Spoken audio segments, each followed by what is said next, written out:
Mesdames et Messieurs les directeurs et chefs de service, chers partenaires de la déclaration de Niamey, honorables invités en vos grades et qualités, Mesdames et Messieurs, je voudrais, à l'entame de mon propos, souhaiter la bienvenue en terre sénégalaise, terre d'hospitalité ou de teranga, aux différentes délégations représentant les pays et organismes partis à la déclaration de Niamey. Je me réjouis que cette rencontre ait pu se tenir en présentiel avec des participants de haut rang, relevant ainsi la partie stratégique, mais également opérationnelle, de cette conférence, troisième du genre, dans le cadre de la déclaration de Niamey. Ceci traduit toute l'importance que les États, mais aussi les partenaires accordent à cette déclaration qui, depuis 2018, est en train de s'imposer comme un référentiel et un mécanisme partenarial central dans la lutte contre le trafic des migrants et de la traite des personnes. Je me plais donc de constater que le taux de présence et la qualité des participants prouvent à suffisance que la déclaration de Niamey a fait du chemin depuis son acte constitutif pris à l'occasion de la réunion ministérielle de coordination de la lutte contre le trafic des migrants et la traite des personnes qui s'était tenue à Niamey le 16 mars 2018. À l'initiative, il faut le rappeler, du Niger qui, à l'époque, assurait le secrétariat du G5 Sahel. En réalité, cette troisième conférence, et vous l'avez rappelé tout à l'heure, cher Philippe, qui était prévue pour se tenir en 2020 à Dakar, a connu un report lié à des difficultés consécutives aux restrictions sanitaires résultant de la survenue de la pandémie à Covid-19. C'est pour moi l'occasion de renouveler devant vous, et très certainement à l'instar des pays ici présents, l'engagement du Sénégal à faire tous les efforts nécessaires pour mettre en œuvre les recommandations de la déclaration de Niamey, mais aussi à contribuer à une meilleure coopération dans les domaines et thématiques couvertes par celle-ci. Cette forte volonté traduit tout l'intérêt que son Excellence, Monsieur le Président de la République, Macky Sall, président en exercice de l'Union africaine, attache à la problématique du trafic illicite de migrants et de la traite des personnes, notamment la nécessité de les combattre sous toutes leurs formes. Ce combat s'impose à nous tous en raison des effets néfastes et dramatiques que ce type de trafic induit au plan économique et social dans le pays. Vous l'avez rappelé, cher Amaury, c'est l'une des raisons pour lesquelles aujourd'hui il y a une nouvelle dimension qui est intégrée et de façon holistique, vous l'avez là aussi rappelé, dans la nouvelle approche qui est mise en œuvre pour prendre en charge correctement ce fléau des temps modernes. Le Sénégal, pour sa part,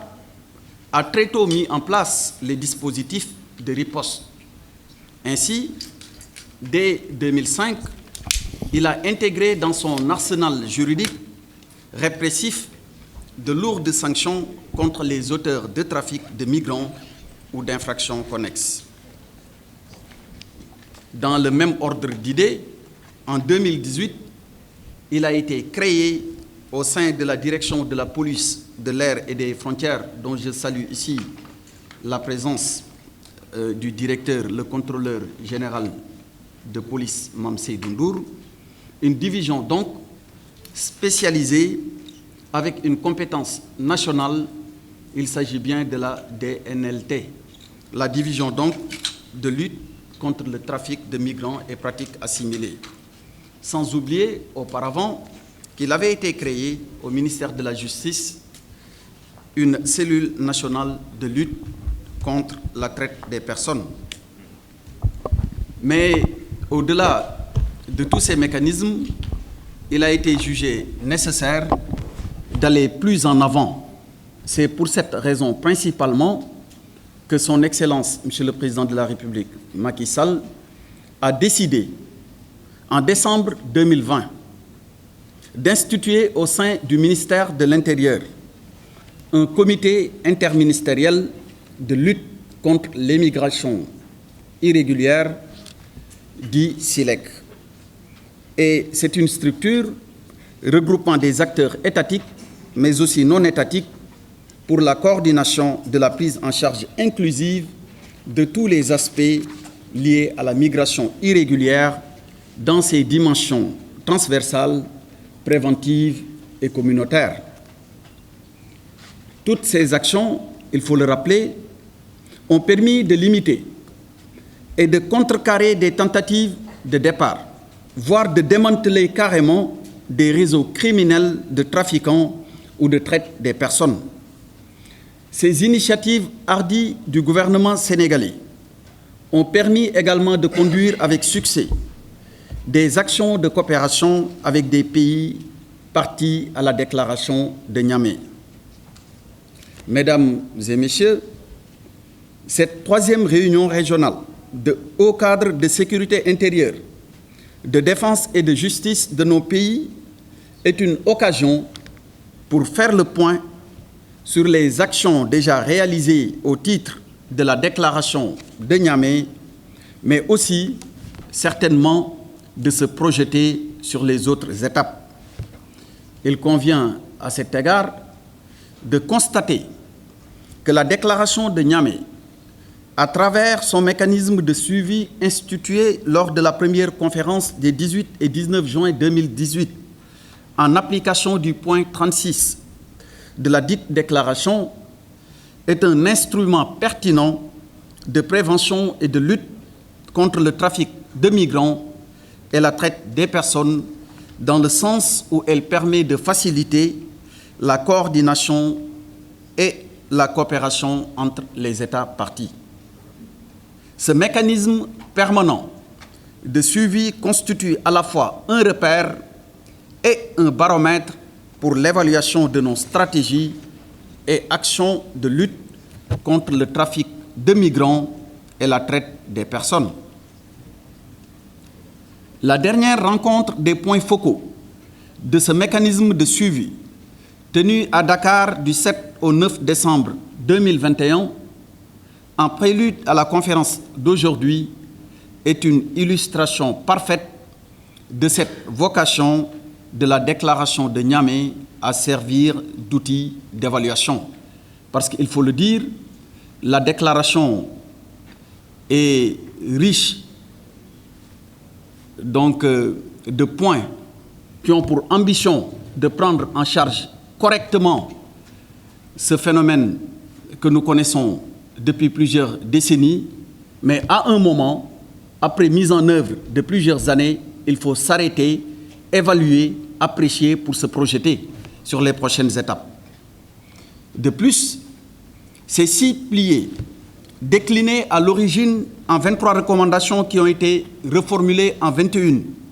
par la conférence d'Abidjan de 2019, sont inclusifs et englobants car couvrant tous les aspects de la lutte.